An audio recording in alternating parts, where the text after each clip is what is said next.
Dave from New Jersey. It's the SNL Nerds, the show where two comics from New Jersey nerd out about Saturday Night Live. I'm your co-host, John Trumbull. And I'm your co-host, Darren Patterson.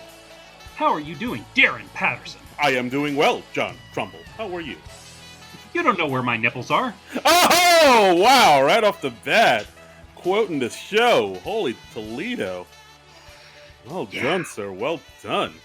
I just like that line. That's just a great line to say, no matter what the context. You don't know where my nipples are. It's a good icebreaker. Like if you're at a party, a baby shower, church event, just walk up to somebody and say, "Hey, you don't know where my nipples are." And the more aggressively you say it, the better it is. Because really, honestly, they don't. They really don't. Unless they have seen you without a shirt, they cannot positively say where your nipples are. They could take an educated guess. Right. A hypothesis, perhaps, but they don't know. They don't know you. They don't know your nips. I mean, maybe if it's a cold day, they might have a decent shot at pinpointing it, but no. Pinpoint. I see what you did there. Yeah. So. High comedy, people. Yeah. So, I mean, if you're listening to this at home, ask yourself, do you know where your friend's nipples are? It's 10 p.m. Do you know where your friend's nipples are? So we are doing SNL Season 47, Episode 6 from November 13th, 2021 with Jonathan Majors and hosting and Taylor Swift musical guesting. I saw Jonathan Taylor on my notes running together, and I very nearly said Jonathan Taylor Thomas right now. You were so close. Yeah. Wouldn't that be weird? It would be. I mean, if this was 1994, maybe not so weird, but 2021, a little weird. Yeah, because Jonathan Taylor Thomas, he's not quite in a hosting SNL kind of place right now. But Jonathan Majors, he's had a great couple of years. He's in a hosting SNL place, which is probably why he hosted the show. Yeah, I mean, the guy was in Lovecraft Country. He's on that Netflix Black Western, The Harder They Fall. He's going to be in the Marvel Cinematic Universe. And, right. He was in Loki already. He's in the Loki, and he's on the come up, as we say in the biz. He's having a moment. Yes, we're all just living in Jonathan's moment right now. Yeah, it's Jonathan Majors' world, and we're just living in. And Taylor Swift, oh my goodness, she's having a hell of a week. Holy hell!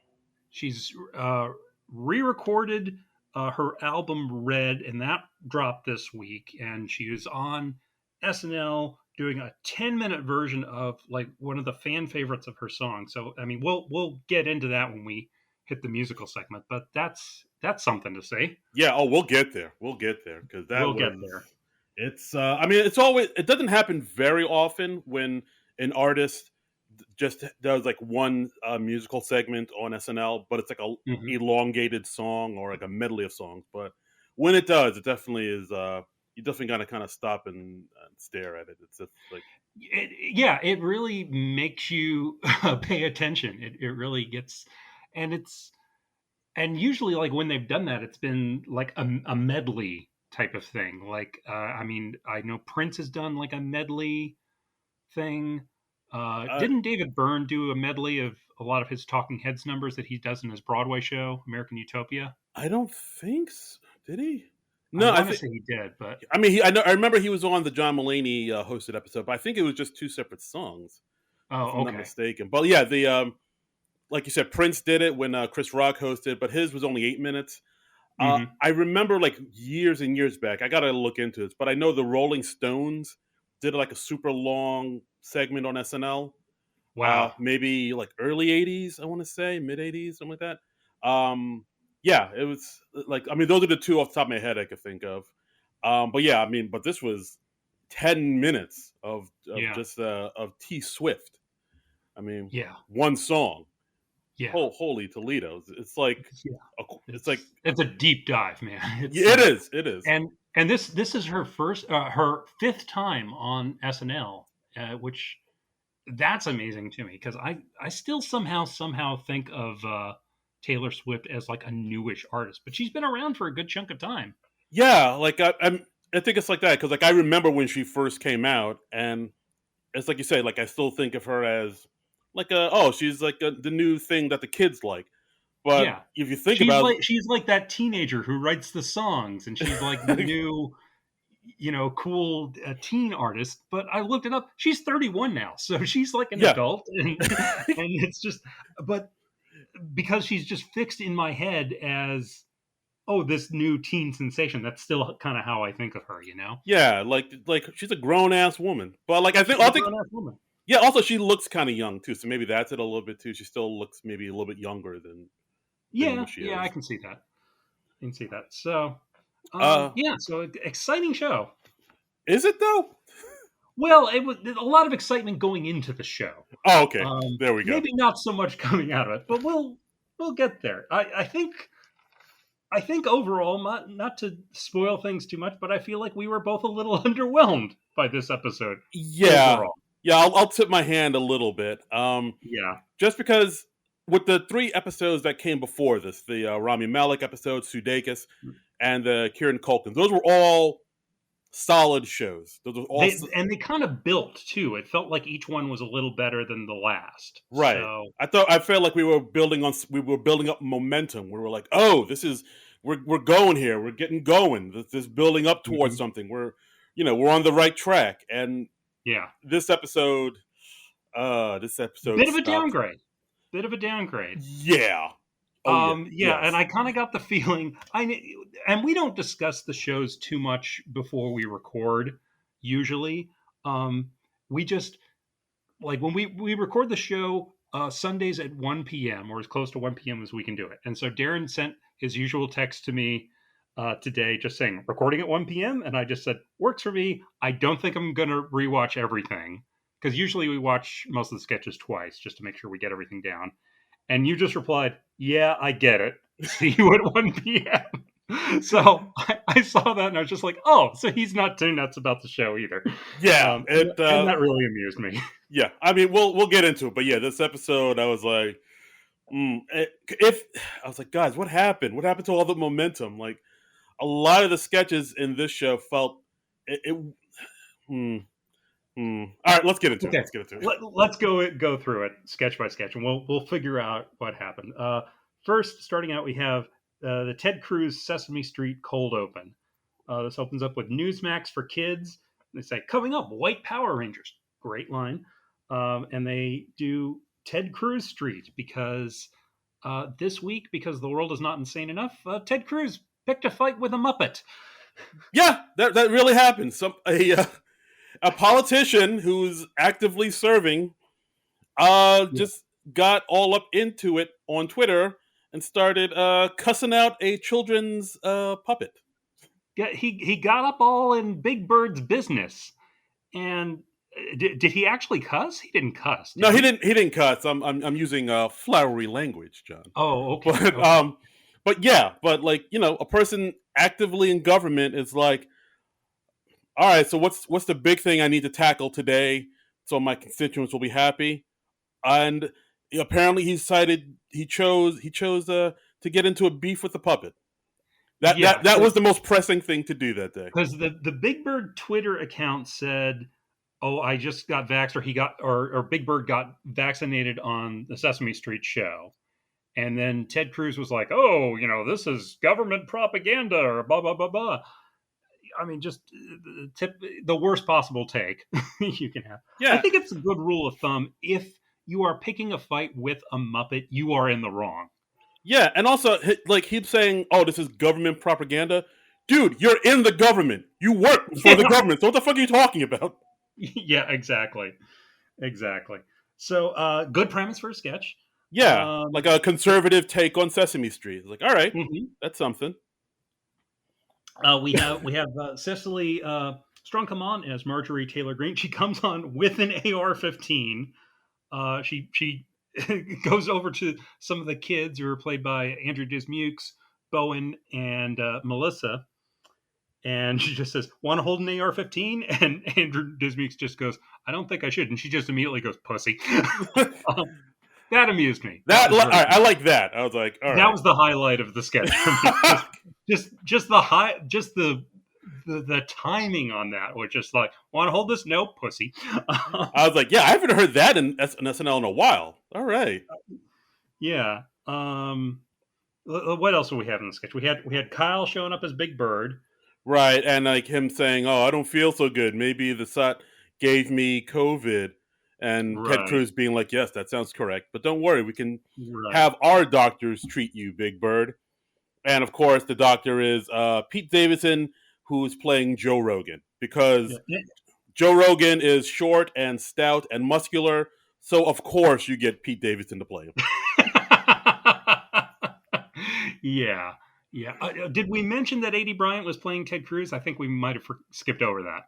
Oh, we did. I think we did. I think we mentioned. I mean, Yeah, it's just a given. That's like kind of her thing now. it's her, and it's the impression that Ted Cruz deserves, I think. Um, Agreed. yeah, she does kind of nail his sort of weird, creepy vibe, I think, pretty well. Absolutely. Um, what else have we had? We had Alex Moffat and Mikey Day showing up as Bert and Ernie. The joke there is that they're a gay couple, but Ted is so oblivious he doesn't realize it. Yeah, he calls them Proud Boys, and of course they are Proud Boys. Right. Yes. Um, we also have Chris Redd as Oscar the Slouch, Right. who's supposed to represent the Dems who take your money and don't work and don't contribute to society because they just leech off us hard working red state folks, all real Americans and blah blah blah. Right. And they spend all their money on pornography and drugs. Yes. So. Uh, yeah. Hmm. Oh, and we had Aristotle Atari as the recount count, who's arguing that Trump actually won the election, and he talked about moving to Arizona. And then at the very end, just because it was another story in the news this week, we have Chloe Fineman come in as Britney Spears. Yeah, that really felt tacked on. Like that had That nothing. was so random because I was just like, "What? Why is this here?" Other than that, this was a story in the news because the Britney Spears thing, it is a big story. A lot of people are talking about it, but it has nothing to do with Republicans and Democrats. Nothing at all. It was just like, oh, this happened this week. Well, we got to put it in the cold open, even though we have no take on it or nothing really to say about it. But we got to Right. mention it because it happened. And it's like, She oh, just guys she just came on and said one thing, said we did it, and guys, and that was it. yeah, I was like, hmm. yeah, she was like, the word of the day is freedom, and it's just a weird out of nowhere ending. It was this weird combo breaker in the sketch, which I thought was all right. Yeah. I mean, But I'm I mean, thinking they put it in there because like they know the crowd is filled with Taylor Swift fans, and mhm, they would like to see something like that, like a Britney Spears mention. That's enough to get them hooping and hollering, yeah. even though if they don't have Well, a then take just on it. just do this whole sketch about the Britney Spears thing. That would be nice. Yeah. So yeah, I thought this was up and down. Um, I guess I liked it overall. I just thought week ending. I wasn't nuts about the Bert and Ernie are a gay couple thing, just because that joke seems very hack to me at this point. Yeah, I mean it's like Peppermint Patty and Marcy are a couple type of joke. It's like, Yeah, all right, yeah, yeah, we get it, we've heard it. yeah. We get it. It's been done for like at least a decade. So To death. yeah. So Yeah, I feel the same thing. It's like it was an interesting enough premise. I don't know if they if just because like it does at every cold open, it kind of hops around from yeah, it fits in too much, and it doesn't really have anything to say about each of the thing it brings up. yeah. Which again is something I've always felt is an issue. Like they feel like they have to bring up the Proud Boys or the Britney thing where they don't really have anything to say about it, but they just need to Right. put it in there It somewhere. it's just kind of like, hey, this is a thing that happened this week, and like that's fine in Weekend Update, but for a cold open, I'd really rather see a much more focused sketch and just like, yeah, go with the Ted Cruz Sesame Street thing. I thought that's a pretty good premise, Yeah. and yeah, and it felt like their attention kind of wandered or something. I don't know. I don't know. Yeah, it was just kind of like, all right, you're like you're kind of on the right path, but it didn't kind of Yeah, diverged a few places. Also, No James Austin Johnson. The They reign, broke the streak. They broke the cold open kid streak. the reign What? is over. The reign is over. Oh, Oh my God! What are you even doing if you're not putting James Austin Johnson in your cold open to do an impression, I mean, people? did we even see a cold open if James Austin Johnson wasn't in it? I mean, not at this point because we had literally 5 episodes in a row with him, which is exceptional, especially for a new cast member. Yeah, but at this, I Uh, guess they benched their the cold open kid. It's just yeah, wow. I don't know what to it's think. I Uh, don't. Yeah, I don't know. I don't know. But that's a bad omen. That's yeah, gets us off to a weird start. It's yeah. This was the black cat crossing our path. so next we have Jonathan Major's monologue comes out, talks about how he's in the new Netflix Western, The Harder They Fall. And like, if you ever want to feel self-conscious about your looks, just stand next to Idris Elba for a few months. That's I get it. I get it. That's a good line. Talked about how he's a military brat, moved around a lot, went to Yale. At one point, he was like homeless and he was working at Red Lobster and Olive Garden at the same time. But Right. they have the same parent company, so that's totally cool. Yeah, yeah. He also mentioned other people that worked at Red Lobster, like Chris Rock. I know Chris Rock has mentioned he worked at Red Lobster in Queens. Uh huh. Um, Nicki Probably Minaj. before he was on SNL. Yeah, I'm like I guessing. I can't imagine him coming straight from shooting, Bring the Pain and going to his day shift at Red Lobster. That would be hilarious, though. Get out of here, buddy! I gotta flip lobster tails. Gotta make shrimp. But what'd you think of this monologue overall? I thought he had a lot of energy and he seemed nice. It was kind of endearing. Yeah, yeah, it seemed nice and daring. He did have a lot of energy.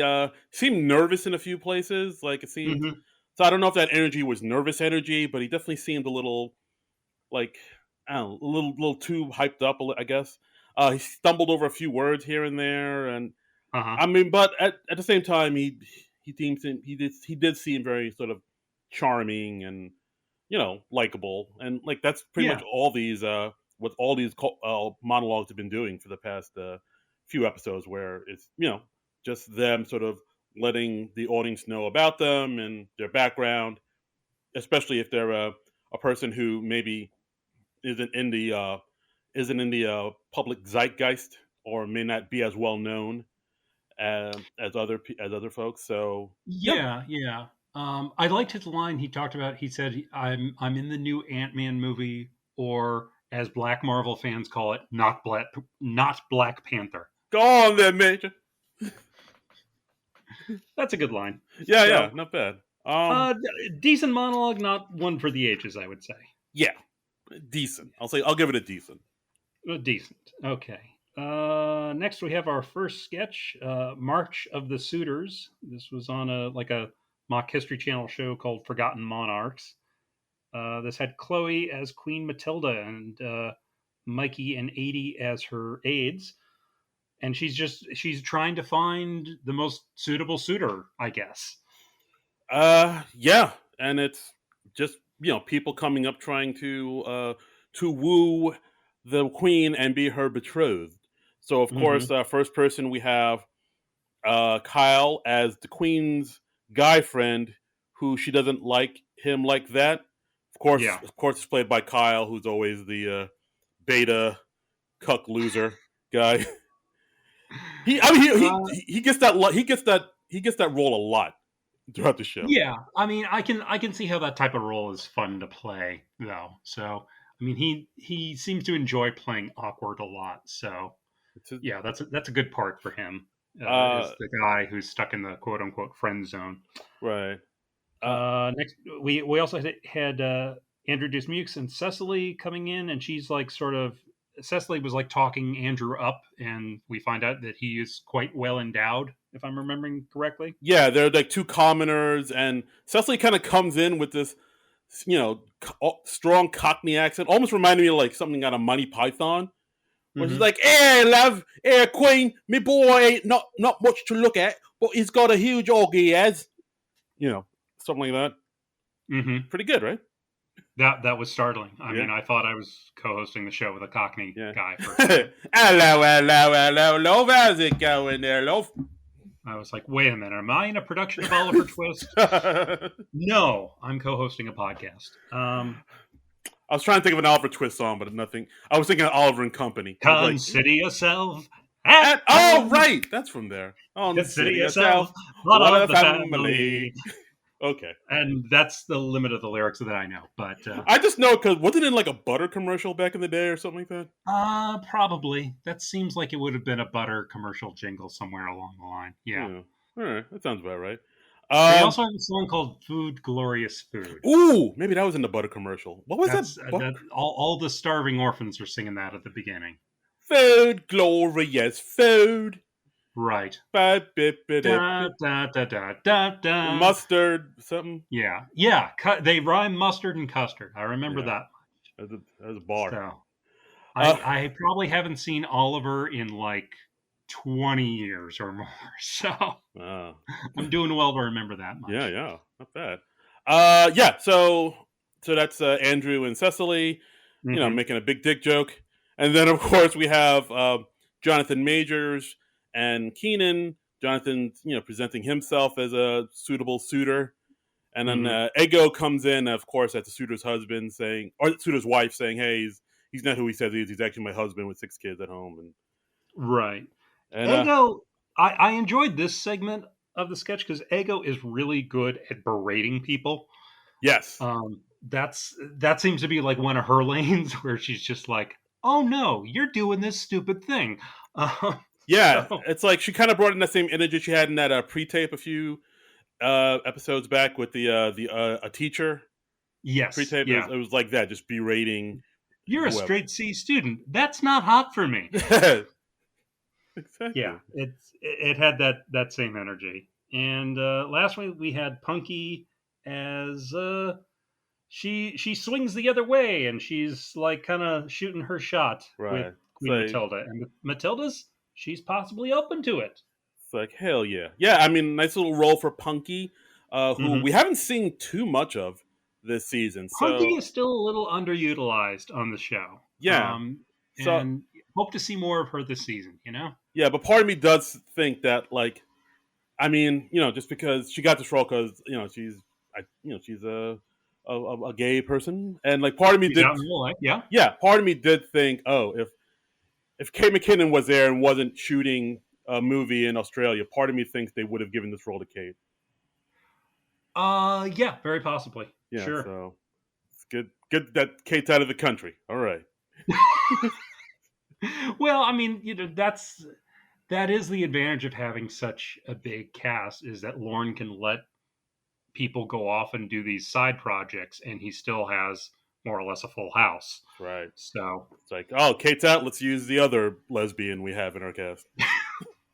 I wouldn't be that blatant about it, but Oh, okay. okay. All right. Maybe. Whatever.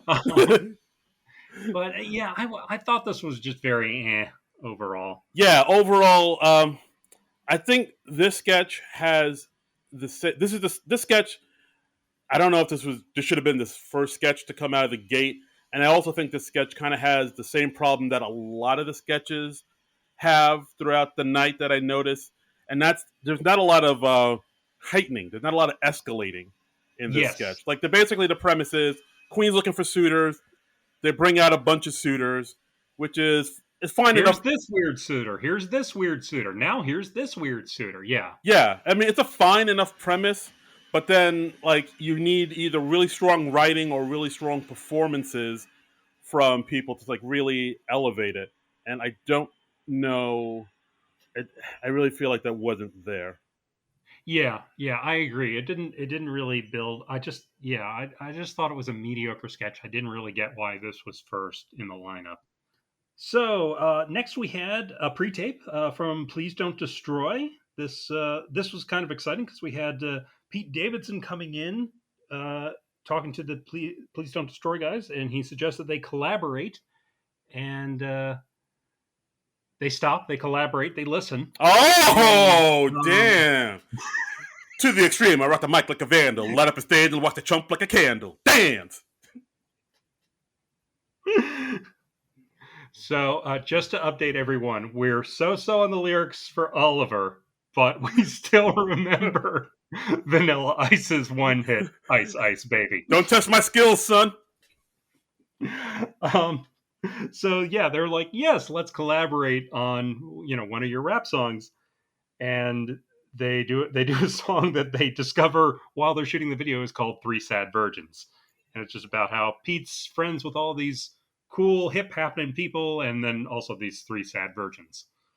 Yeah. I don't. I mean, I thought the sketch was okay. It is Mm-hmm. weird how.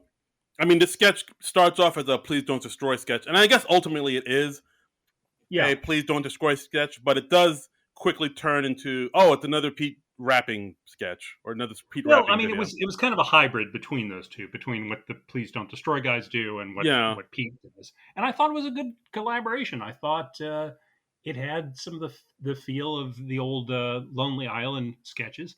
I liked how they had Taylor Swift come in towards the end to sing the bridge with like really specific insults for all the guys. yeah. I mean, I actually thought that was interesting, like the way they sort Mhm. of break down each guy, because it is a good way to introduce each individual guy to the audience, because Right, we just know them as the "Please Don't Destroy" guys.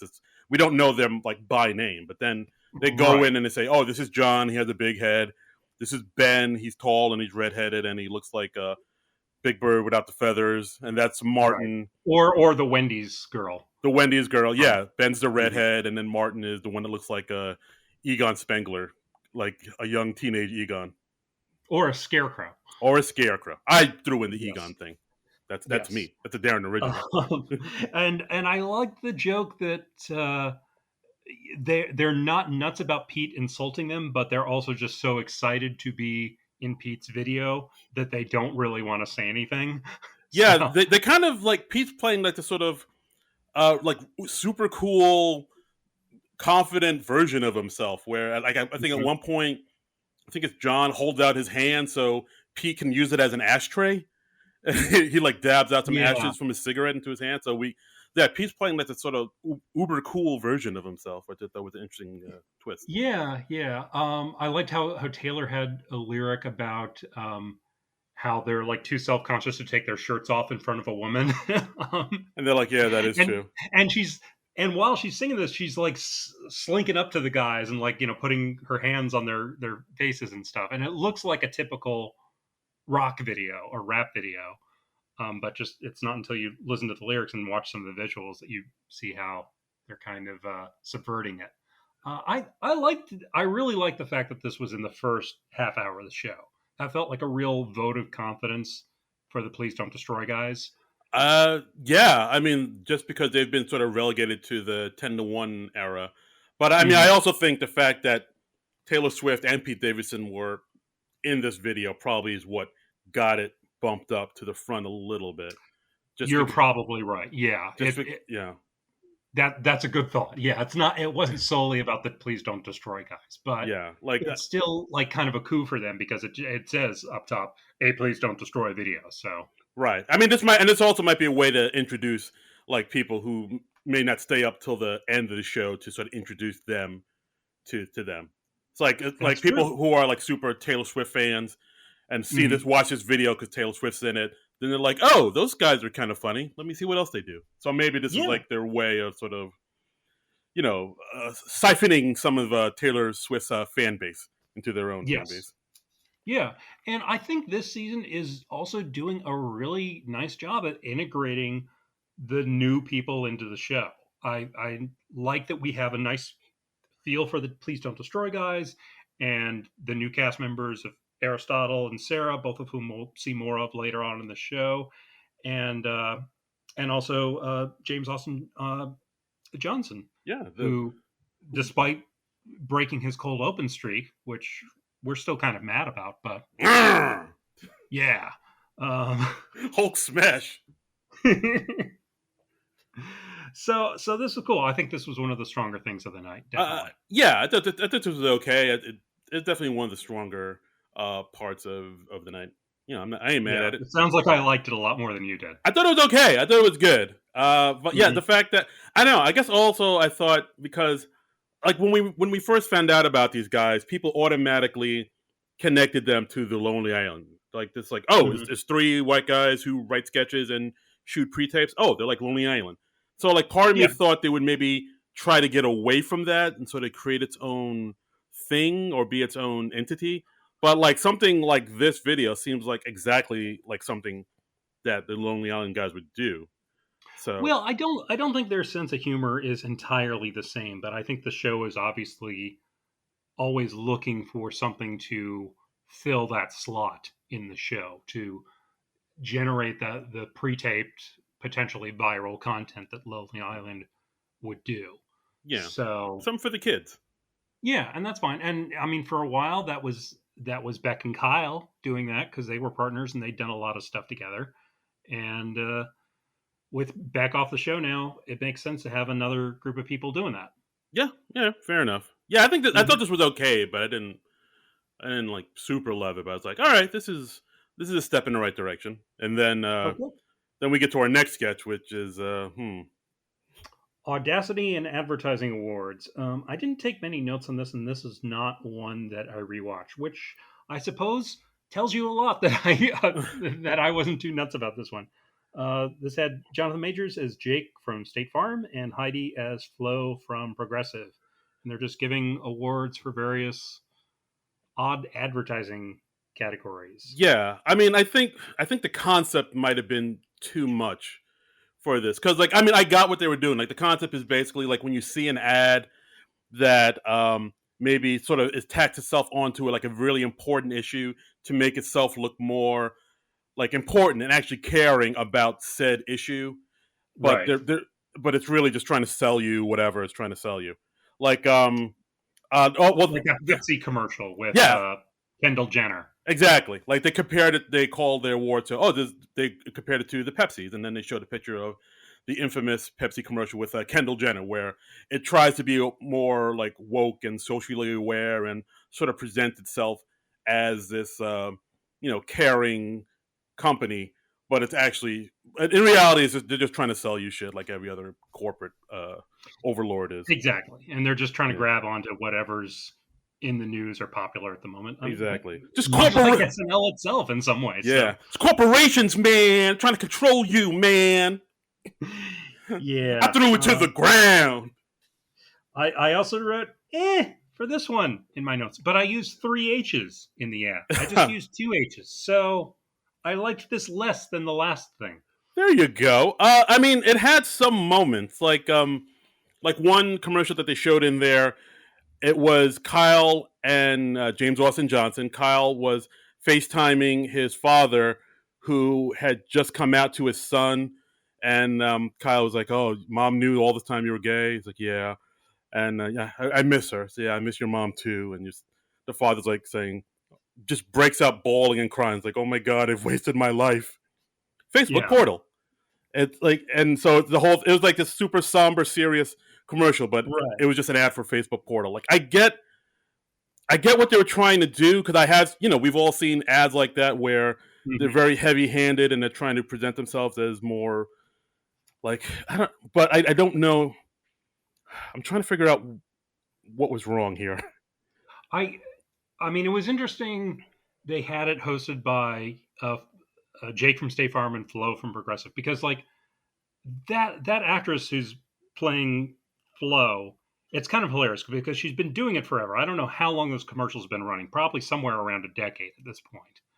Right. And you can tell after a certain point, she must have like renegotiated her contract, and she's like, "Oh no, I need this next batch of commercials to show my versatility as an actress, so I can still have a career later." So like you see those ads where the Flo actress is playing her entire family and each one's a different character, Right. Right. and it's like is somebody going to see the progressive ad and be like, that's our Lady Medea?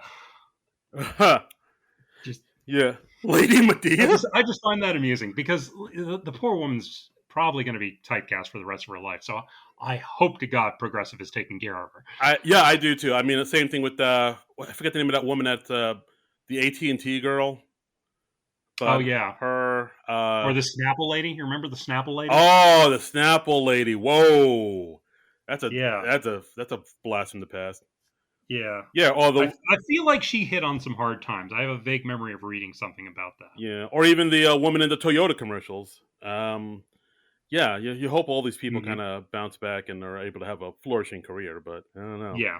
But yeah, like I think maybe the concept for this sketch was maybe I think maybe they bit off more than they could chew with this. Maybe that's it. Mm. Like we also had Alex Moffat as the Limu Emu and Doug, or Limu Emu and Human Friend, and then they Yeah. had like a puppet emu, which I thought was kind of fun. Yeah, I think that I wrote that down, so I either thought that was gonna be a bigger deal than it was, or something about that amused me, but I didn't rewatch it, so I don't I don't remember what amused me about it at this point. Oh, it's a puppet. All right. I'm sorry. Yeah, and then they cut to another commercial where it was like a testimonial where Melissa was saying, "Oh, my school burned down in a fire, and it was a tragedy. And ever since then, I've wanted to become a firefighter. Working for Amazon has helped me reach get closer to my dream. Oh Thank, god, yeah, and yeah, all the news stories about Amazon are about what a freaking nightmare it is to work for that company, particularly, like, if you're in the warehouse right, where they, like I don't think they allow bathroom breaks or something. I mean, it's just insane working conditions. yeah. They make you pee in Gatorade bottles and whatnot. I So, remember, like, somebody who'd been in the military and done, like, a couple tours in Iraq or something, and he was like, "Yeah, working for Amazon's the toughest thing I've ever done." oh God, thank you for your service, Yeah. guys. Next time when you get an Amazon package, thank that person for their service. Yeah. Or So wear a yellow ribbon or something. And yeah. yeah, and then there was like another scene where they showed a baby in a crib and the text over it saying, "This baby is trans. Feliz Navidad from the Sacklers." And it's like I I didn't even get that. I think I looked up the Sacklers because I didn't even know who they were, but apparently I think they're Sackler family or American family who founded and owned the pharmaceutical companies Purdue Pharma and Mundy Pharma. I yeah, Am I supposed to just automatically know that? I guess I don't know. I think Okay. like I agree with sort of the premise of what they're doing because yeah, corporations do things like that, have ads like that, and they are ridiculous. I don't think they were able to find the humor in it, and I think Yeah. the idea was a little bit too big for them to tackle. Yeah. This was just a swing and a miss for me. I Yeah, didn't work for me. yeah, it's a good concept, but I don't know, maybe it was just too big a concept.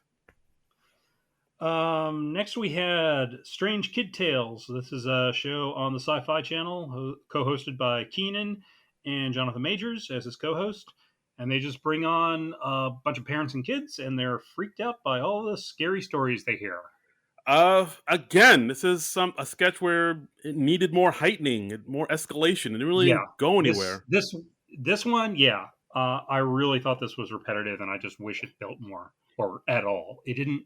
It didn't build. Yeah, It like didn't. Yeah. yeah, I was like wondering, all right, so what's the joke here? That like kids are say creepy things from time to time, which is true, they do. Like I'm sure if you know anybody who has kids, like their kids will be talking about their imaginary friends and how they see ghosts around. Well, I was thinking the joke was more about how the hosts were reacting to it and just saying, like, kind of talking about or showing that the way that black people react to those types of stories rather than white people. Did See, you not I think that? Or no, I did think that too, because like, and that's another problem with this sketch. I'm not sure what they're trying to say. Are they trying to say, all right, kids say creepy things sometimes? Like they had that Alex Moffat brought out that one kid who says he remembers being a pilot in the army and he right? remembers dying.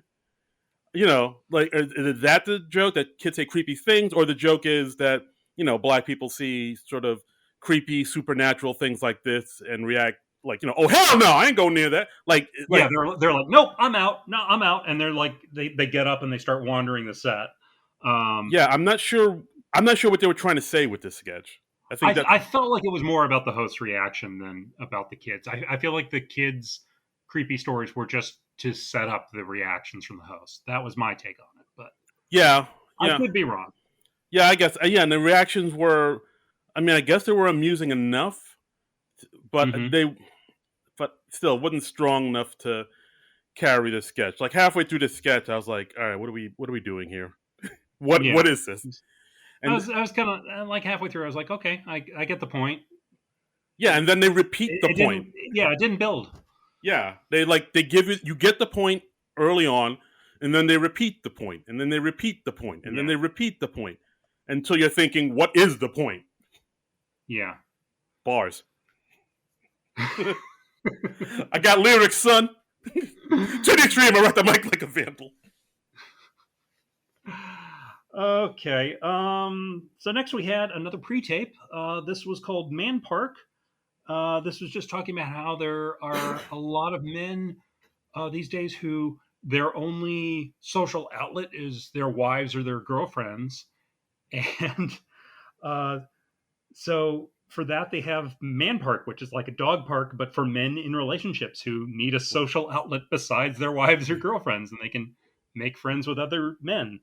Uh, yeah, basically, I actually found out this sketch was actually cut from last week's. Like, this was supposed to be in the Yeah, Kieran Culkin episode, but it got cut and it got put into this episode. And thank God it did, because I thought this was a sketch of the night. I really dug the concept. I like how they hmm sort of compared men to dogs, because like the same way if you have a dog, like when you get home from work, your dog just runs up to you and jumps on you because it's so happy to see you hmm because you've been gone all day, and that's how some men are. Like if you're if you've been out at work all day and your man's been home all day, they'll run up to you because they haven't seen anybody and they're like, oh my god, thank God you're here, let's talk about Dune or yes, whatever. yes. I like that comparison, and then the fact that they had like a man park and men trying to meet up with other men in the park hmm saying, oh, Marvel, Marvel, Marvel, Marvel, Marvel, Marvel. Marvel. Like, Yeah, and they're just, and that's the extent of the conversation. That's how I start about 50% of my conversation. you say Um, DC, don't you? DC, DC, DC. I mean, I segue into DC too, but it's easier to bond with people over the MCU. Um, Fair enough. but yes, I am more of a DC guy than a Marvel guy at heart. So Yeah, nice. Uh, I would totally avail myself of this service because it is harder to make friends the older you get in life, um, right. and men are not socialized to reach out. So yeah. Yeah, because like they even say in the sketch, make and for men, masculinity makes intimacy so hard. Or I think I hmm also like that at the very end of the sketch where I think Heidi gives like a testimonial saying, yeah, men are taught that it's weak to rely on each other. So in some ways, it's harder to be a man. And then she immediately is like, wait, no, don't record me saying that. Don't take that Yes. out. Take that out. Wonderfully played by Heidi. Yeah, I really like this. This is way up there for me. This is I think this is my for actual sketches. This is my number one of the evening. But there was another thing coming a little later that I liked a bit more. So Ooh, all right, interesting. so teaser. All right, but yeah, I Um, enjoy the sketch. I liked how they shouted out things at each other, like dogs barking at each other would. mhm. Pats, Jets, Pats, Jets. Uh, Yes. the park for smaller dogs. There's two guys yelling Rick Morty, Rick Morty. Yeah. Yeah. Like I, It was. yeah. I wonder if, since it was edited out or cut from last week's show, if there were any bits with Kieran Culkin in them that they cut out since he wasn't hosting this week. Not sure. I wonder if there's a longer version out there. Hmm. Maybe they reshot some bits. Who knows? Release the Snyder cut of of this sketch. Release the Kieran Culkin cut. Release the Culkin cut. Culkin cut. Culkin cut. Culkin cut. Culkin Culkin cut. cut. Culkin cut. Oh, let's get that hashtag trending. Oh, please. But yeah, this was really strong. Also, it's short. I mean, how long was this? Like 2.5 minutes, 3 minutes? Yeah, that's another thing that had it going for it. It didn't overstay its welcome. I believe this is like 2.5 minutes. It wasn't even three. Yeah, So, yeah. which, So that's great. That's what I want in a comedy sketch. Get to the point. Boom. Get out. And that's the advantage of the pre-tapes is because you can just cut and you can just have gag, gag, gag, gag, gag, and you can have lots of different setups. So absolutely. you don't have to worry about those boring middle bits. Yeah. So for me, sketch of the night. Okay. All right. Next, we had our musical guest, Miss Taylor Swift, doing a 10-minute version of her song "All Too Well." Woo! And production wise, this was pretty incredible. I mean, she had leaves all over the studio floor, and then a giant video screen behind her playing a video that she directed. Wrote and directed. Yeah. And it's all too well. And she had like two young actors in this, and it was a short film. So yeah, it's a strong song. Apparently, it's all about her 3 month relationship and breakup with Jake Gyllenhaal, who she dated about a decade ago.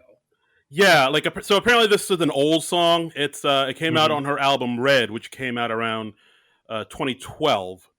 So, Right. and I think she like re-recorded a bunch of songs because I think her masters She, belong. Well, you know more about this yeah, than I do, right?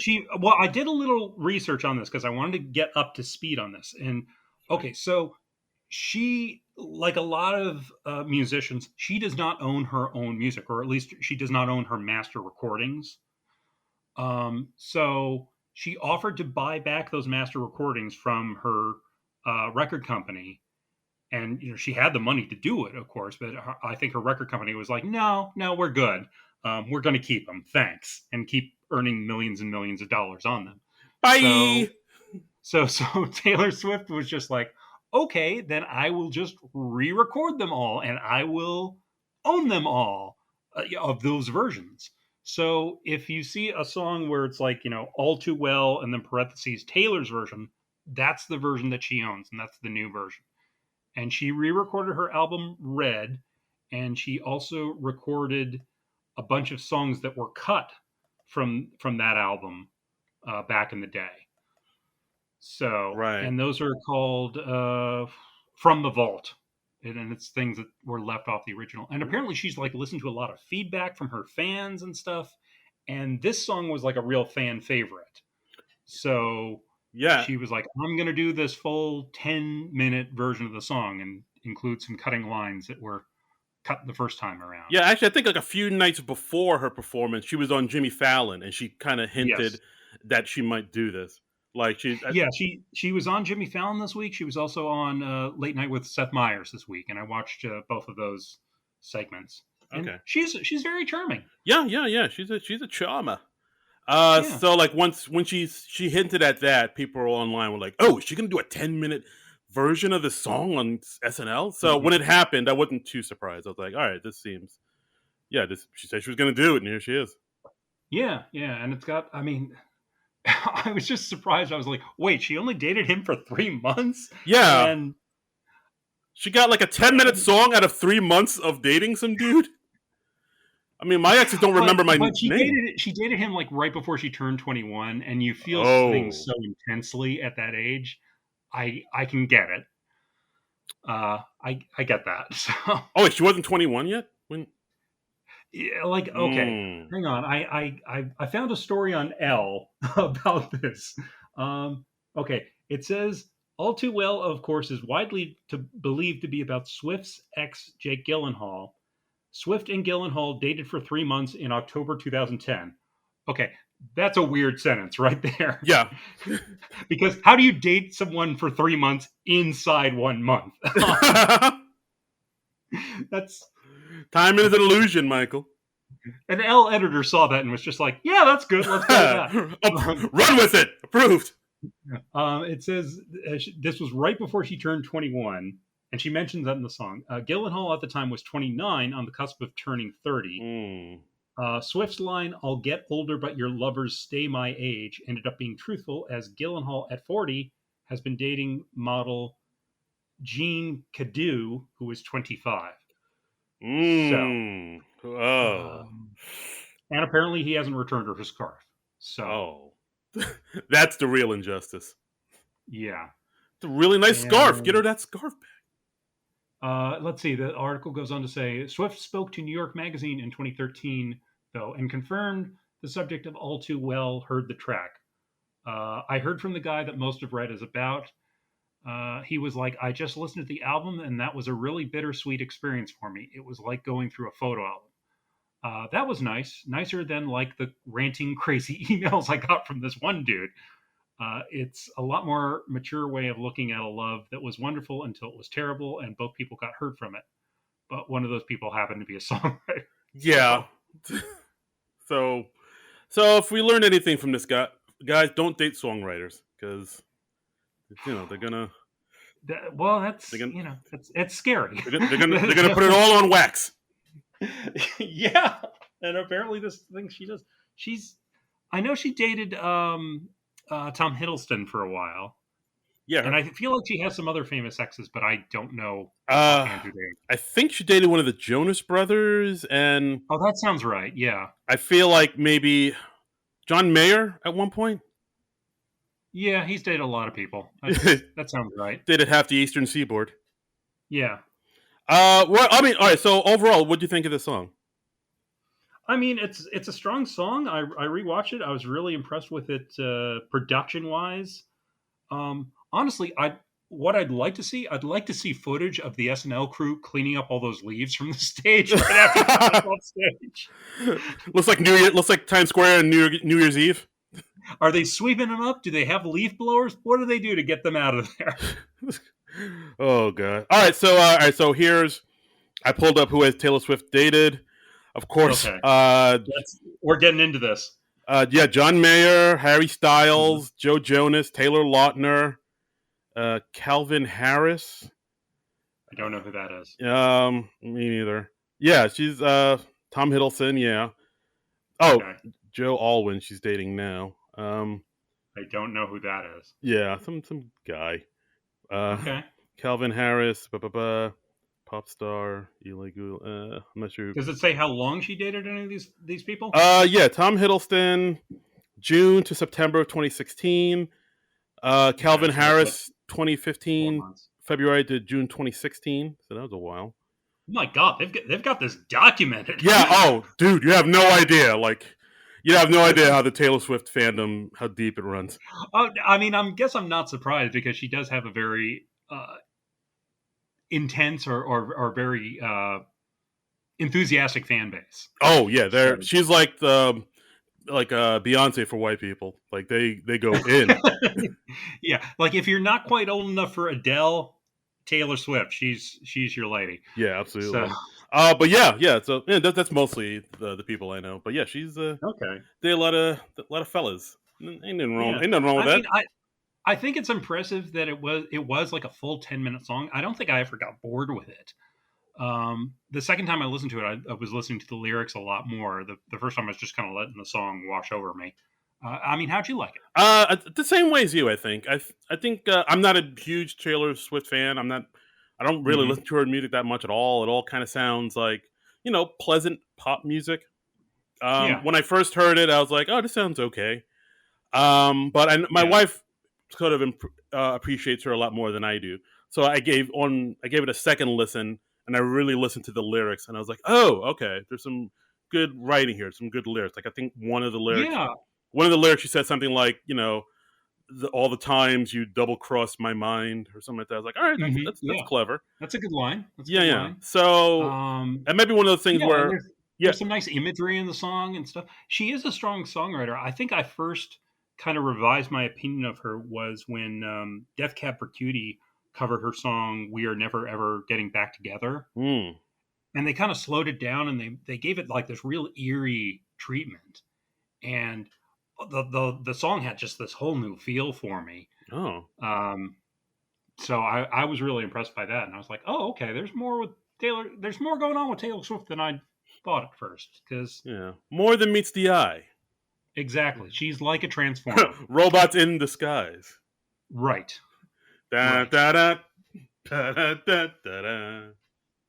So we know bits of Oliver, the Transformers theme, and Ice Ice Baby. Right. So that's that lets you know where we're at, people.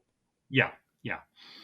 So Uh, that's we kind of left the mainstream of pop culture behind by the time Taylor Swift came around yeah, because we're two dudes in our 40s. We are not her target yeah, audience, and that's fine. Not everything has to be for yeah. us. I'm not about to push out the Vanilla Ice lyrics out of my brain and put in Taylor Swift lyrics. Those, Oh no, no, Lord, no. no.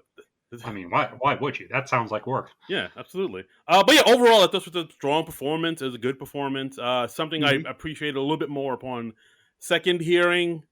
Um, Yeah, I thought it was good. It was good. Like I know a lot of people sort of compare her to maybe like one of the stronger singer songwriters of our day, maybe like the new Carly Simon or James Taylor or whatever. Hmm. And yeah, like I mean, I'd have to listen a little bit more to if I to co-sign on that or not. But like I don't know, like after listening to a second time and really listening to the lyrics, I was like, oh, all right, she has a little bit more going on than I gave her credit for. I need to Hmm. educate myself. Yeah, yeah, and it's kind of cool to learn a little more about her. And apparently, the re-recording her previous albums thing, it is an ongoing project. My friend Rini from the Fangirls Dilemma, she's at Fangirl Dilemma on Twitter. If you want to follow her, she's cool. Done. She says it's an ongoing project. She also did Fearless, which was her mainstream breakthrough. Red is a big deal in particular because it's the fan favorite album. So she's going to be doing this re-recording thing for a few more years. And apparently she's so prolific, she has like all these loads of unused songs. So that's pretty exciting. Oh, far out. Yeah.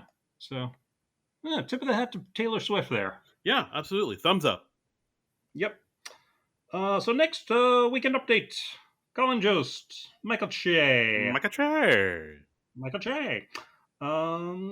He opens it. Jost opened it up. Just says the lesson we all learned this week is never break up with Taylor Swift. And he just says, at least return the scarf. Yeah. Not a bad line. You don't have to do it in person. Send it a FedEx it or get a messenger. Exactly. Yeah. Yeah. I, Che had a nice line about the Kyle Rittenhouse trial where he just says, is there a White Tears law school I don't know about? Yeah, because them white tears, man, they be helping you out. I also liked Trey had this one joke that he was talking about Texas and how Texas says the mask mandate law violates the Disabilities Act because in Texas you have to Mm-hmm. treat everyone with respect, until you execute them. Awkward silence. Yeah. The audience was like, "Oh, Is that the one that had him say, I don't know why I thought that would make you laugh? yeah, yeah,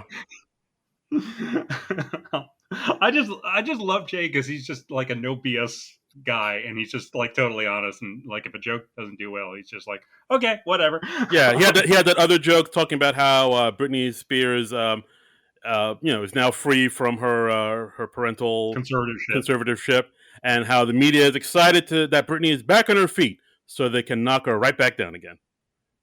And yeah, the sad thing is, that's exactly what's going to happen. Yeah, yeah. He had some dark stuff here, Mr. J. He did. He did. I liked.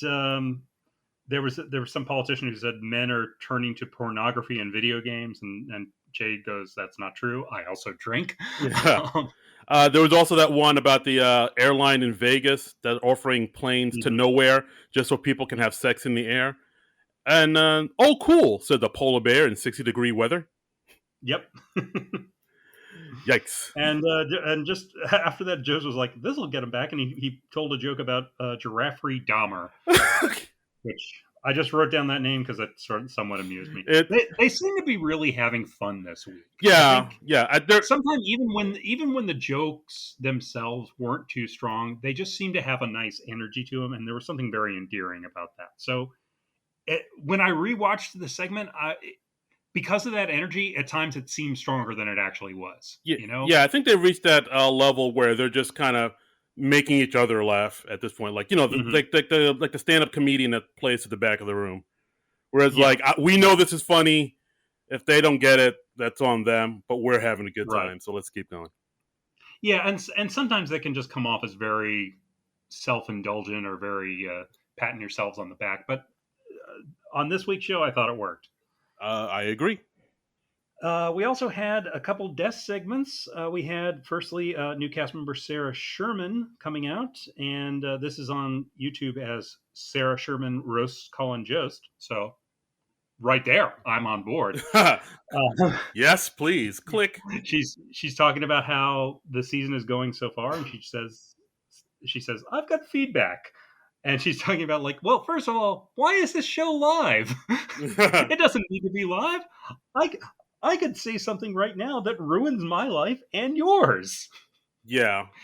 And she points out that she could have a nip slip, which is a funny concept because she was like wearing colorful overalls over like a jacket or a high collar thing.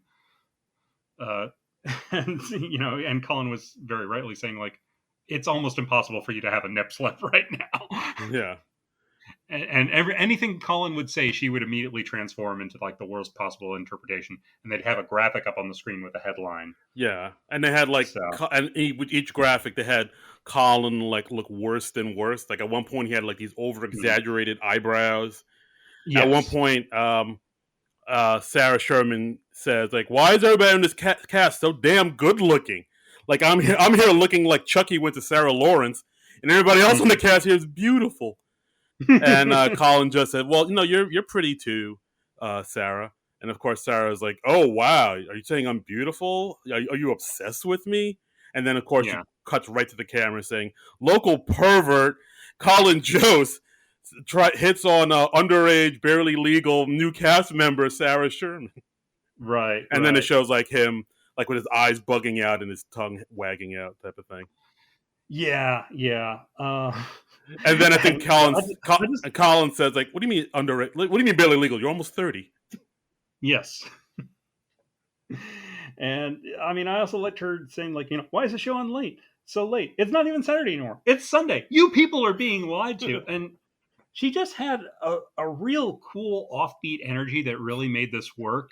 Um, I I wasn't sure about her, but this really got me on her side more, and I feel like she is definitely made her mark on the show now. This is comparable to like Andrew Dismukes's thing late last season at the Weekend Update desk that really got.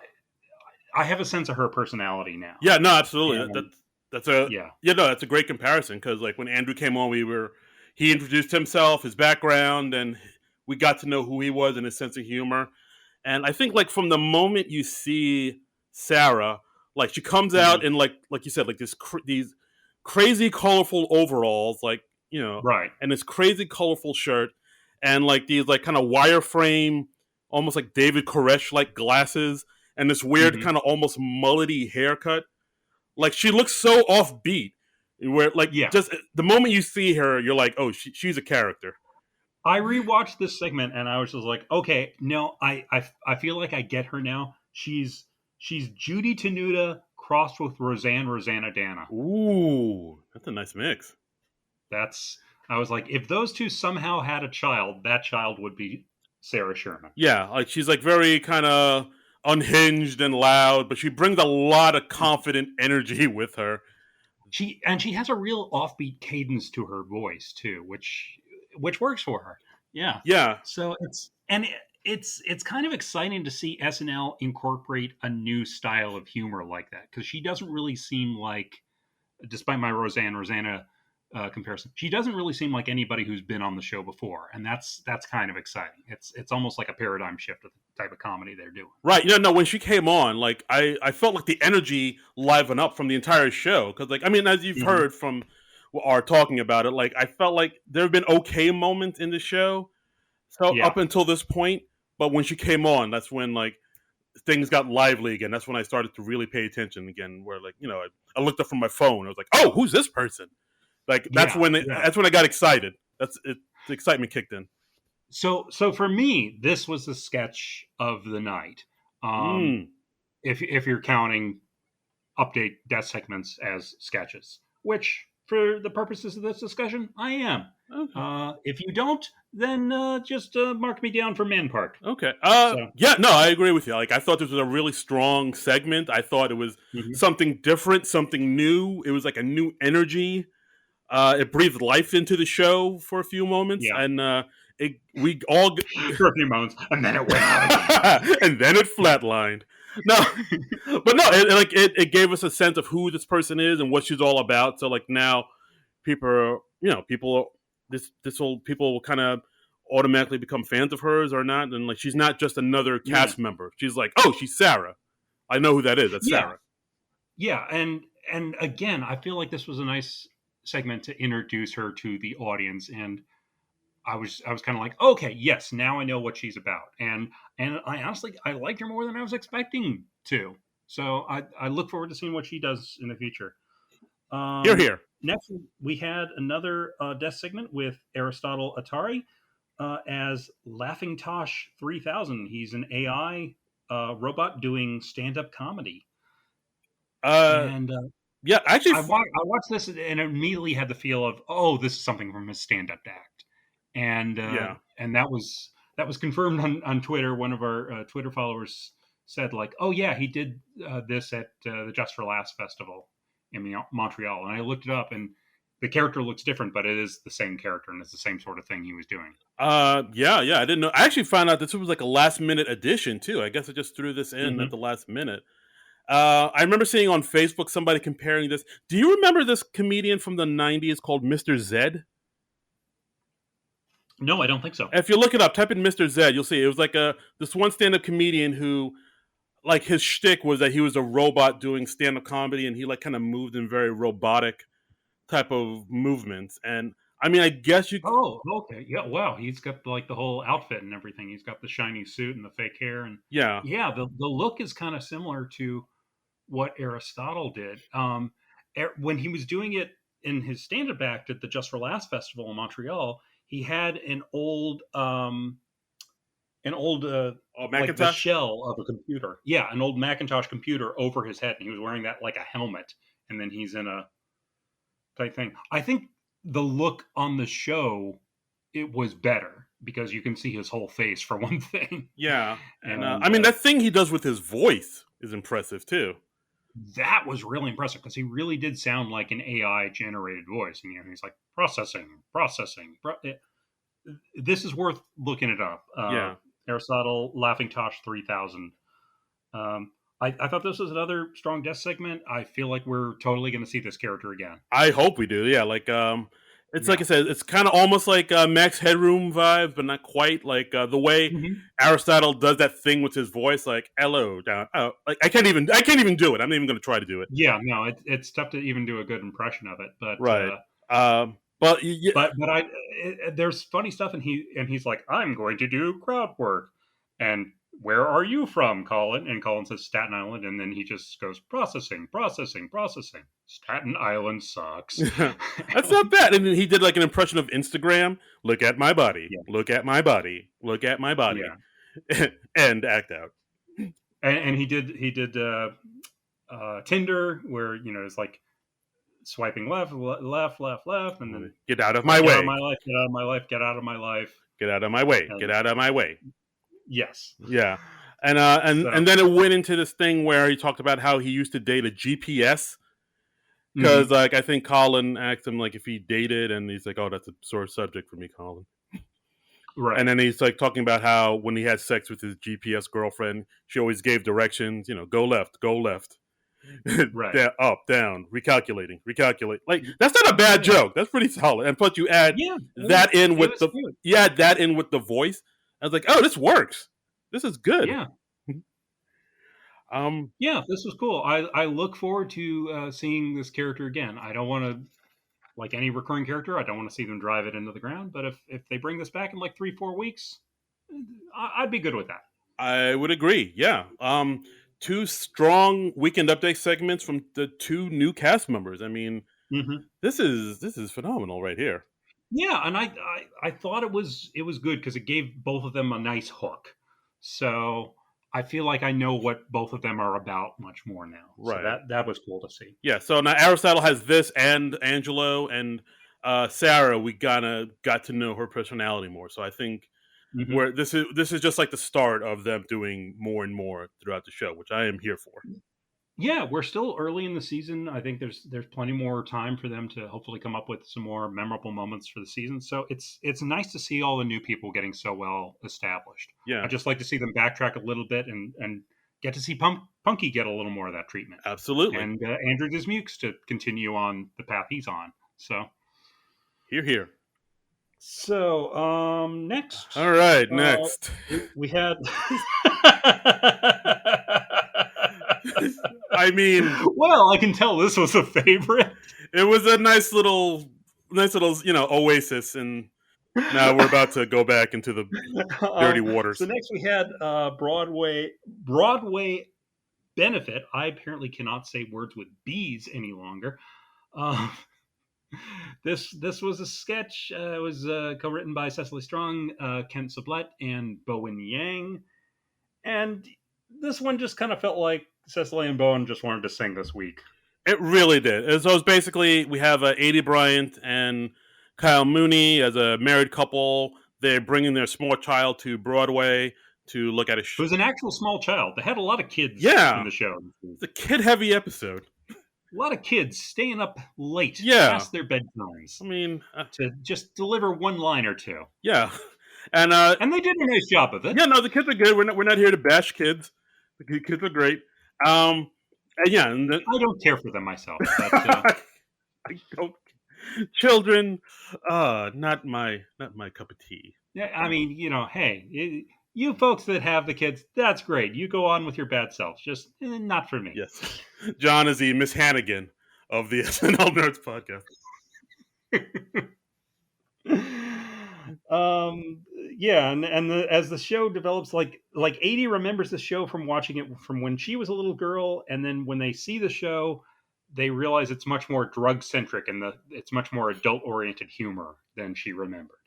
Yeah, and it's like songs about them doing cocaine and uppers and downers and woofers and tweeters and pills, and that's pretty much it. Again, another sketch where it really doesn't escalate to anything. Where it was one of those sketches where it was just more weird than funny. It honestly felt like something in the 10-1 slot that was playing in the show a little early. So yeah, I mean, I honestly didn't write much about it. Like they had Jonathan Majors come out as Tennyson Hartley, who's like a singer and dancer, and I mean, he did okay. But yeah, it's just basically them kind of singing and dancing about doing drugs and blow, then cutting back to Adie and Kyle being like, "Oh, this is more adult than I remember." I don't know. There wasn't much to this sketch. I could have done without this. Yeah, honestly. Yeah, I'm the same way. And I normally love Cecily and Bowen, but yeah, this was just kind of a mess for me. Yeah, it's like I mean, the premise is. I honestly, maybe it was the premise. Maybe the premise wasn't strong enough for a sketch. Maybe the songs were. They sang the songs nice and the dancing was fine, but it didn't. All the time I was thinking, all right, where's this going? Where is this leading to? It was just kind of meandering. And it's like, I mean, it's done. It's well done meandering, but it's still like, it's still like, all right, where's this? Well done meandering. SNL, well done meandering. Here's a poll quote for you. That's right. It meandered, but it did so really well. Darren Patterson from the SNL Nerds. But yeah, it's just all the time I was like, where's this going? I don't. It's kind of bored. It's kind of losing me, and I was like, yeah. I was just like, this is, it's kind of petering out. It kind of lost me. So all right, moving on. Next, we had another pre-tape pet store ad with.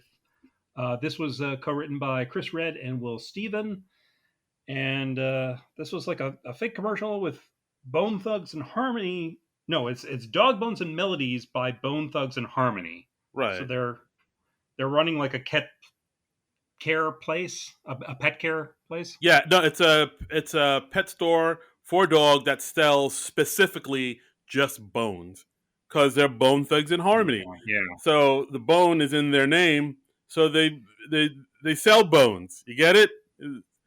Because Bone Thugs Harmony.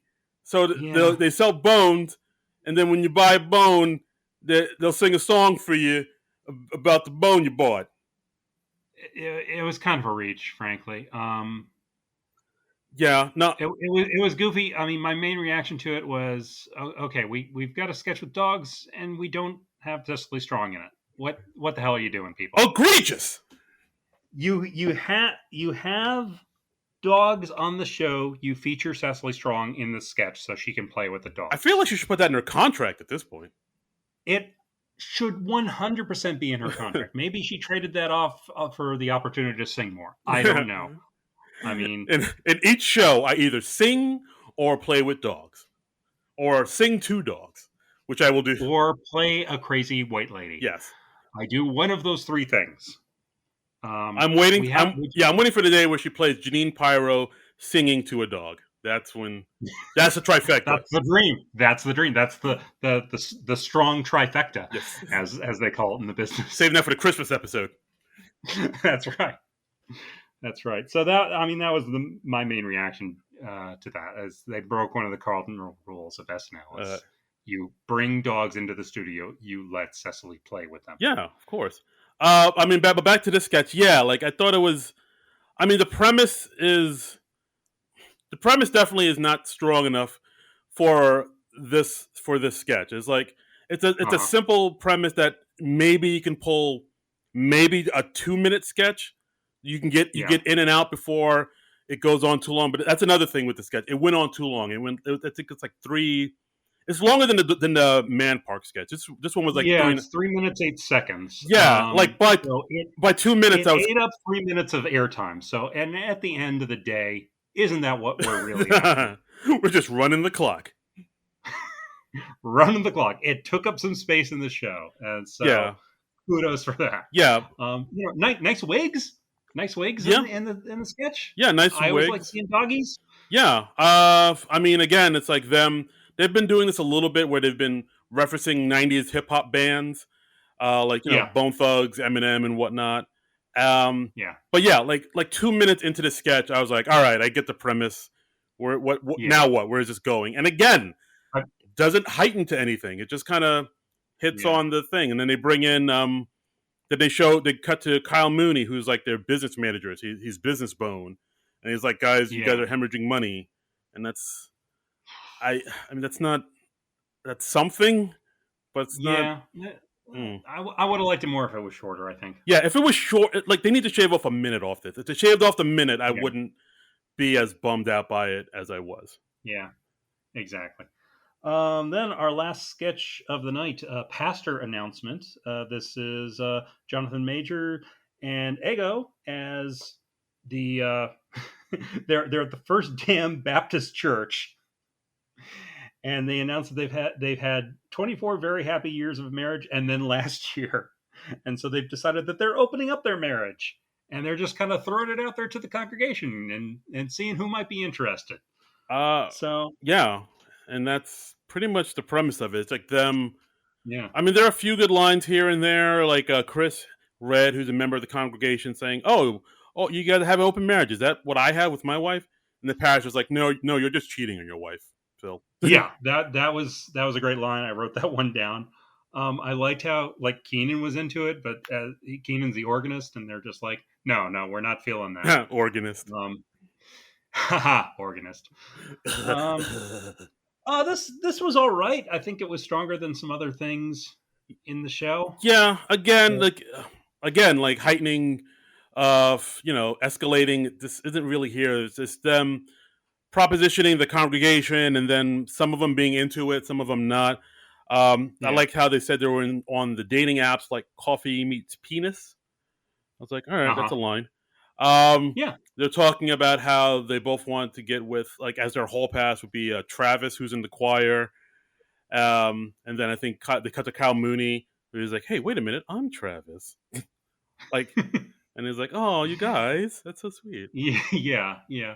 I mean, there were definitely some moments in this. I thought just overall as a sketch, it was fair to middling, but it was perfectly fine. I liked it. It, yeah, it was okay, I guess. It was like, again, I guess it's the same thing with the other sketches. It kind of meanders quite a bit, and it's like doesn't escalate, and it's just, I don't know if the jokes were really strong enough to get it to the finish line. Like I think it Mhm. got there, but just barely for me. It was just like I yeah. Yeah, It sounds like I'm being really harsh on this episode, but yeah. I liked Sarah Sherman and the Laughtront Macintosh. I liked him. I feel like this episode overall it had a lot of ups and downs. Yeah, ebbs So and flows. yeah, exactly. So it was definitely a come down after the strong show they did last week with Kieran Culkin, and I definitely put the Jason Sudeikis episode above this one. What'd you think of Jonathan Majors as a host? Um, Overall, I thought it was okay. I thought it was serviceable. Hmm. Um, he did seem nervous in the beginning, and like, Yeah, and maybe in a few sketches in the beginning, or he seemed a little kind of out of step. But I think as the show went on, he kind of found his groove. I think like around the Right. time where they did the creepy kids talk show, he was a little bit more comfortable. Hmm. Overall, I thought it was fine. I thought it was okay. Um, Yeah, I feel like as a host, he was just kind of okay, and he didn't. I don't think he did anything in the show that like really blew me away. Uh, he was fine. He wasn't like a total train wreck. He's not like an Elon Musk or anything like that. oof. But he's fine. I'd probably be okay if he just stayed as like a one time No, host, same. and that Yeah, same. yeah, and that maybe sounds a little harsh, but yeah, but yeah, it just that some people just don't entirely click, and I think he did a decent job, but yeah. Yeah, I mean, sketch comedy is tough. It's not everybody's wheelhouse. You can be a really Mhm. great, amazing actor on stage or in movies, but when it comes to sketch comedy, that's a whole different beast. And some Yeah, people are yeah. adapt to it, and some aren't. And that's fine. If either way, it's fine. So he is a great actor. He's amazing in the movies I've seen, but sketch comedy, he was just like, all right, he's okay. He's all right. And that I mean that's the thing you is SNL is such a crapshoot, and it's always so surprising which hosts hit and click and which hosts don't. I mean, honestly, like looking back to like 1990 or something, would we have ever thought that the guy from Hunt from Red October would be one of the all-time best hosts of SNL? Wait, Yep. which guy is that? Sean Connery? Alec Baldwin. Oh, okay. Out of all his movies, you pick Hunt for Red October? Well, that's what he was known for around 1990. Yeah, I guess you're right. Um, yeah, no, I would not have thought that because up until I won't be so oblique okay, next time. I was thinking I'll just it took me a minute because like, is he talking about Denzel Washington or Sean Connery? no, that was Crimson Oh, Tide. that's the other submarine movie. Denzel, yeah, Sean Connery was in Hunt for Red October. Uh, Denzel Washington was in Crimson Tide with Gene Hackman. I They are both submarine I movies. get my sub movies mixed up. Apologies. Yeah, Yeah, yeah, there's that U571. They're all. yeah, Uh, yeah. but Actually, this week I just watched Ice Station Zebra from the the 1960s. hell is that? Well, that's a submarine movie. Oh, okay. It's got Rock Hudson, Ooh, Patrick McGowan, Ernest Borgnine, and Jim Brown. hey now. Oh, Big Bad Jim And Brown. yeah, yeah. Jim Brown doesn't have a whole lot of dialogue in it. It's got its moments, but man, it's kind of a slog. Oh boy. All right, let's get. But it's always fun to see Patrick McGowan. Yeah. Patrick McGowan is awesome. Wow, what's doing with McGowan? Yeah, yeah. Go check out The Prisoner, Yeah, people. absolutely. Guys, tweet out your favorite Patrick McGowan movie when you can. Yes, we want to know. We Yeah. want to know. Should Patrick McGowan have hosted Saturday Night Live? What would that have been like? I think it would have gone something a little like this. They should do a Prisoner parody on The SNL. kid That would be awesome. the kids don't know that, man. They know the TikToks and the YouTubes. They've done Prisoner parodies on The Simpsons, though. That's So the Simpsons. That's a whole other beast. That's people our age, man. okay. SNL. That's for the young folks. They like the tweeters and the BTSs and the the razor glazers or whatever. This Look, I just want SNL to do a parody of a surreal spy show from 1967. Is that too much to is ask? that so wrong? Oh, Oh, so yeah. So overall, I thought this episode was it wasn't great. I would put it out of the episode of the season like above Kardashian episode, but well, most things are above yeah. But Kardashian. that's I mean, about it. let's figure it out. Yeah, but but I mean, but that's it. I would say I think the Owen Wilson episode was better than this one, and Yeah, I would agree. I would yeah, agree. all these, Oh, but yeah, one little cute thing, one very cute thing is at the Good Nights, Taylor Swift and Jonathan Majors did their little chest bump thing again. oh nice. So apparently that's their thing. That's another thing. That's another thing I noticed at the Good Nights. Everybody was wearing face masks again, and I was like, they weren't wearing. Yeah, they usually wear face masks during the Good They Nights. didn't wear them like for the past few episodes, have they? I don't think they. I think they did, I yeah. didn't think they did. I mean, I can't easily check this because they don't put the Good Nights up Well, online. why not? And because it's like it's usually 1 minute of just people saying like, "This was great, good night, Ah, yay." excuses, And excuses, John. hey, if they put them up, I would probably watch them. I would watch a compilation of host good nights for like an entire season. That might be fun to watch. Mm. Um, it's always fun watching the good nights like years after the fact on like the 10 p.m. rerun, and you see people still in costume from a sketch that they didn't show in the rerun. Oh yeah, the king of that was the Zach Galifianakis where he shaved his head into a Mr. T Oh my mohawk. god, that was brilliant. Zach Galifianakis needs to come back and host, man. He does. There's a guy who needs to come Yeah, back. he's kind of living off the grid now. I think he's just like he's like kind of doing that Bill Murray thing where he's just not on social media. He's off the grid, comes in, done a Mhm. movie, and just goes right back into the ether. And like you don't know where he is, you don't know what he's doing. He's just out there living life. Yeah, yeah. It seems like we haven't seen him in a while, but yeah, I'd love to see him come back. It's been too long. Been too long, I say. Been too long, my friend. Your Um. country needs you, Zach Galifianakis. So anyway, that's this episode of SNL. We've got a little we've got some Twitter messages, stuff like Let's that take that we can get let's into. take out them tweets, Got some baby. we got some tweets. So we asked, what'd you think of this episode? Our friend Mikey with two E's, he says, I thought it was fine, but not great. High points for me were Sarah on Update, agreed. Please Don't Destroy, and Man Park. Yep, those are my big three. Cold Open was okay. Glad it wasn't too long. Monologue felt rushed, but not really knowing who he was going in, it didn't help. Live sketches were all okay. No real highs, but nothing too bad. So yeah, kind of fair to middling in Mikey's estimation. Yeah, fair enough. I would agree with that.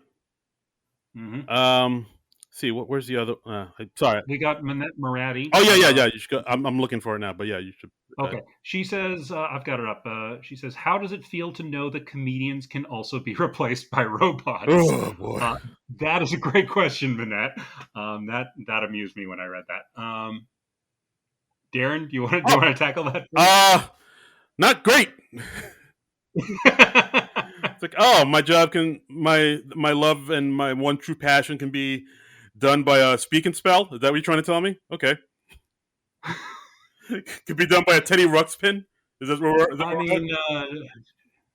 mean, do we have to train the robot replacements? I don't think I'm down with that. I don't want to be that. I think you can just have them like loop in like some catchphrases here and there, and they'll be fine. Women be Yeah, crazy, women be I shopping. don't know. Honestly, a lot of comedians do their acts by rote, so you might not be able to tell too much of a difference. Women be crazy. Am I right, guys? Uh, Am I right, yeah. guys? Do I feel like it's a personal threat? Yeah, probably not too much. Yeah, we'll be all right. We got this podcast Uh, money, baby. that's right. That's right. We're just dropping Benjamins at the So club. we got this highly Uh, lucrative podcast as our backup. That's right. That's right. Manette continues, says, in all seriousness, in comparison to the Just for Laughs version he did, this isn't the best go at it. Would like to see it again with stronger writing. She's talking about the Uh, uh, La- Technotron 3000. Laughintosh, right? Laughintosh. The name is not sticking in my head. Mm. And she says, and I say this as a big fan of him, by the way. I heard this was brought in at the last minute, and it shows. I still liked it, but I need another go at it. Uh, Um, hmm. Yeah, I yeah, I watched him at the Just for Last festival. I thought the SNL version was a little stronger, maybe just because I saw it first and it seemed fresher to me then. right. Well, the fact that it's like this was last minute addition. Hmm. I, th- I, th- I, th- I think it still got over. Like, I understand Yeah, what she's it saying. still Like, worked. maybe if they had more time to flesh it out a little bit more and write stronger jokes, it would have been even a bigger hit. But I think it was just I think it was just a big enough hit to get over. And I also think because of the fact that the rest of the show wasn't particularly strong, it kind of already stood out on its own by being okay. Yeah, Like, the rest of the show was kind of mediocre, so this just had to be okay in order for it to be amazing. yeah. I mean, I thought it was pretty good. I thought the performance was good. Aristotle broke a little bit at one point, but it was a little loosey goosey, probably because it was a last minute thing. Um, Right. it had like it had that sort of shaggy half improv feel to it, you know. Yeah, and I like that. I like kind of when it's kind of a little bit looser and a little not as scripted. Like sometimes that could be good. I mean, it is fun when you see like Colin or Michael Shea reacting in the moment. I mean, I loved at the end of Sarah Sherman's segment. Michael Shea was like, "Yeah, you go. He does suck." I mean, that was Yeah, hilarious. because like Sarah said, like, "Hey, nice suit, Colin. Where'd you get that from? The store?" Right. He's like, "Yeah, I did Um, get this from a store."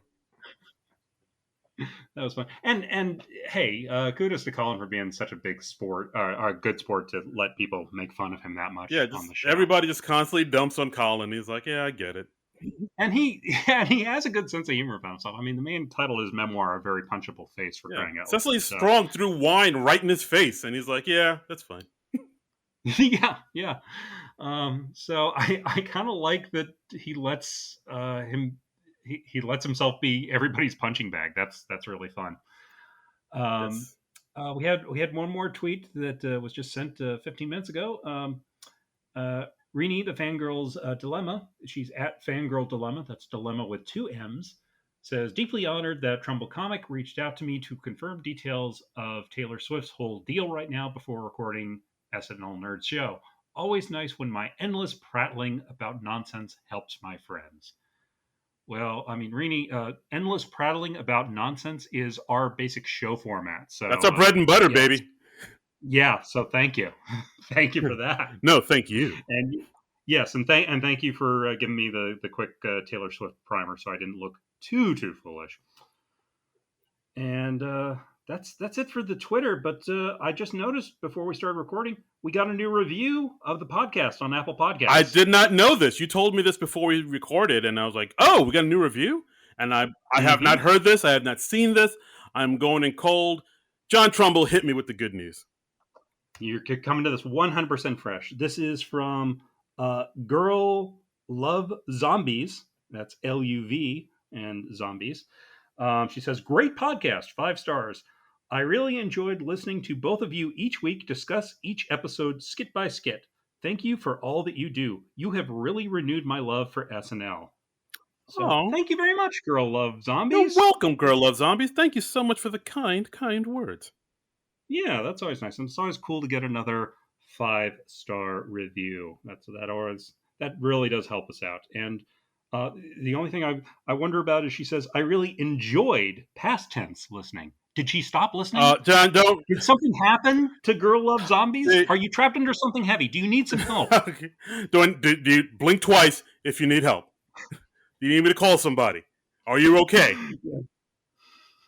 What's So yeah, maybe she probably just sampled it recently for the first time. She does say each week, so right? Exactly. Yeah. You see, you're already taking this good news and looking for the bad in it. that's what I do. That's what I do.